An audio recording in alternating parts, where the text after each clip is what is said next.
ایک دن ایک مور باغ میں اپنے خوبصورت پر پھیلائے ناچ رہا تھا۔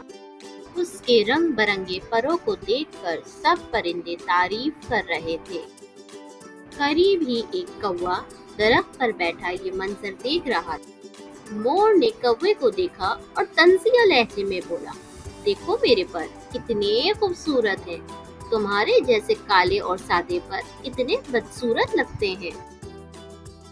کوا مسکرایا اور بولا، ہاں تمہارے پر واقعی خوبصورت ہیں، لیکن کیا تم اڑ سکتے ہو؟ مور شرمندہ ہو گیا اور بولا، نہیں، میرے پروں سے میں صرف تھوڑا سا ہی اڑ سکتا ہوں۔ کوا بولا، دیکھو، خوبصورتی کا فائدہ تبھی ہے جب وہ کام بھی آئے۔